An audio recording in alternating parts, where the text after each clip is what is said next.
Assalamualaikum warahmatullahi wabarakatuh. Perkenalkan kami dari kelompok 9 ingin mempresentasikan proyek UML kami pada aplikasi sistem e-ticketing bioskop.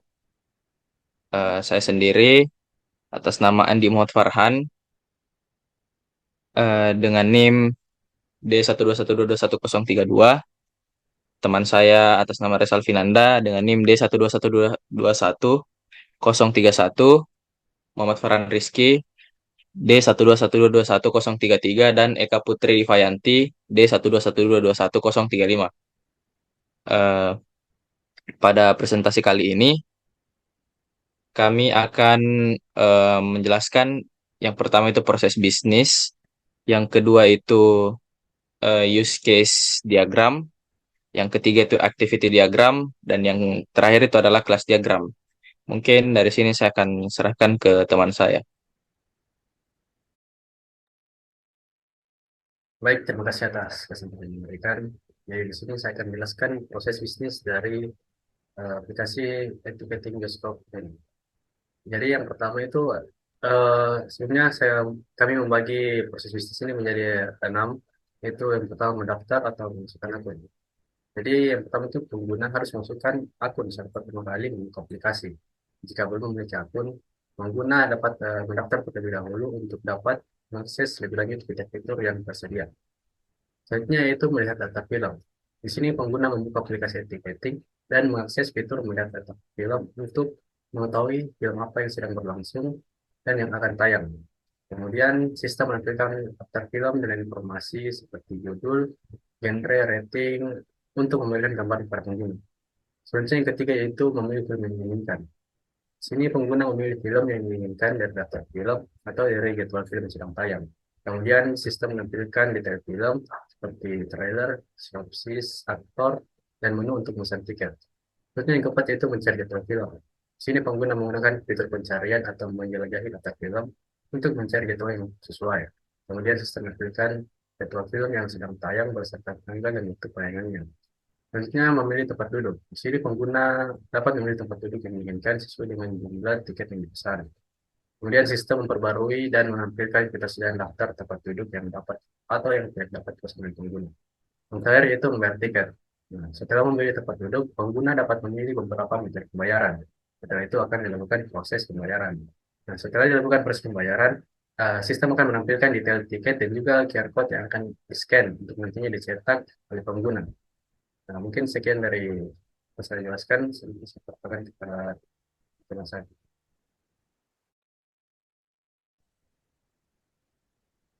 Baik, selanjutnya yaitu use case diagram. Jadi use case diagram pada sistem e-ticketing bioskop kali ini hanya terdapat satu aktor yang akan berinteraksi kepada sistem. Jadi interaksi yang ada di sini, jadi user dapat berinteraksi dengan sistem yaitu aktivitas masuk atau daftar. Jadi di sini user akan masuk atau daftar dulu untuk mengakses aplikasi dari sistem e-ticketing ini. Selanjutnya itu interaksi melihat daftar film. Jadi user di sini dapat melihat daftar film yang akan uh, user pilih. Dan selanjutnya yaitu aktivitas memilih film. Jadi user di sini dapat memilih film dari beberapa daftar film yang telah ditampilkan oleh sistem. Nah, pada aktivitas memilih film ini akan terinclude juga dua use case lainnya, yaitu use case mencari jadwal film dan juga use case melihat detail film. Selanjutnya itu interaksi memilih tempat duduk. User dapat memilih tempat duduk setelah melihat detail film dan juga jadwal film yang telah dipilih. Nah, selanjutnya user itu dapat memilih metode bayar dan juga user dapat membayar tiket untuk sistem e-ticketing bioskop. Selanjutnya saya akan ke presenter selanjutnya. Baik, selanjutnya saya akan menjelaskan mengenai activity diagram. Jadi activity diagram itu merupakan diagram yang memodelkan proses-proses yang terjadi pada sebuah sistem yang digambarkan secara vertikal. Nah, pada sistem etiqueting bioskop yang kami buat itu, yang pertama dimulai dari sisi user. Pertama, user membuka aplikasi, kemudian dihadapkan pada halaman masuk, yang dimana di situ ada kondisi. Jika user belum memiliki akun, maka user diarahkan untuk daftar terlebih dahulu, baru diarahkan ke halaman masuk. Dan jika user sudah punya akun, maka langsung diarahkan ke halaman masuk untuk masuk ke aplikasi kita. Setelah user masuk pada aplikasi, sistem akan menampilkan daftar film yang dapat diakses oleh user. Nah, di sini user dapat melihat daftar film. Dan kemudian user bisa memilih film yang mereka inginkan. Saat user memilih film, sistem menampilkan detail film. Kemudian secara otomatis juga user melihat detail film yang disediakan oleh sistem. Setelah user melihat detail film, sistem juga menampilkan jadwal film. Nah, di sini sistem itu menampilkan jadwal film yang tersedia untuk diakses oleh user. Nah, user di sini bisa mencari jadwal film yang mereka inginkan. Setelah user mendapat jadwal film yang mereka inginkan, maka sistem akan menampilkan daftar tempat duduk. Yang dimana di sini itu sistem akan setiap saat memperbarui daftar tempat duduk yang dapat dipesan atau yang tidak dapat dipesan oleh user. Setelah itu user dapat memilih tempat duduk, dan setelah user memilih tempat duduk, maka sistem akan menampilkan halaman pembayaran. Nah, di halaman pembayaran ini disediakan beberapa metode pembayaran yang nantinya bisa dipilih oleh user. Nah, di sini itu user bisa memilih metode pembayaran. Setelah user memilih salah satu dari metode pembayaran yang diinginkan, user kemudian membayar tiket. Nah, saat user ingin membayar tiket, sistem akan menampilkan konfirmasi pembayaran. Apabila proses pembayaran itu gagal, maka sistem akan mengarahkan user ke halaman pembayaran. Nah, jika proses pembayaran berhasil, maka sistem akan menampilkan tiket atau QR code. Dan kemudian di sini user mendapatkan tiket. Mungkin cukup sekian dari activity diagram. Saya kembalikan kepada moderator.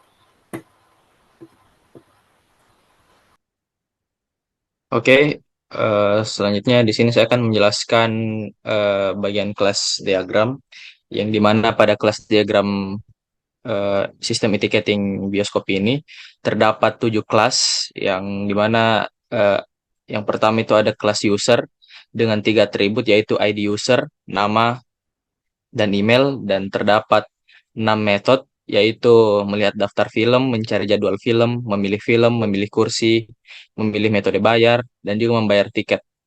Selanjutnya itu pada kelas detail film, yaitu ada atribut kode film, judul, genre, rating, aktor, dan juga sinopsis. Dan ada 2 metode, yaitu lihat detail film dan melihat jadwal. Selanjutnya pada kelas list film, ada atribut kode film, judul, genre, dan rating. Dan metodenya itu lihat list film, lihat film tayang, dan lihat film akan datang. Selanjutnya pada kelas jadwal film, yaitu ada atribut jadwal, judul, dan juga kode film, dan metode pilih jadwal. Eh, Selanjutnya kelas pilih kursi dengan 2 atribut, yaitu kursi dan juga studio. Dengan metodenya yaitu update kursi. Pada kelas tiket terdapat 4 atribut, yaitu kode tiket, jumlah tiket, jadwal tiket, dan juga studio, dengan 1 metode yaitu cek tiket. Dan yang terakhir itu Pak ada kelas metode bayar dengan 1 atribut, yaitu jumlah biaya. Dan dengan relasi user itu one to one ke detail film, one to many ke list film, one to many ke metode bayar, one to many ke jadwal film, one to many ke pilih kursi, dan one to one ke tiket. Dan pada detail film itu ke jadwal film relasinya itu one to many, detail film ke list film itu one to many, dan Selanjutnya itu pada jadwal film ke tiket itu relasinya one to one, dan tiket ke pilih kursi itu one to many, dan juga metode bayar ke tiket itu one to one. Mungkin sekian penjelasan dari kami. Jika ada yang kurang, mungkin bisa diberikan saran. Sekian dari kami. Assalamualaikum warahmatullahi wabarakatuh.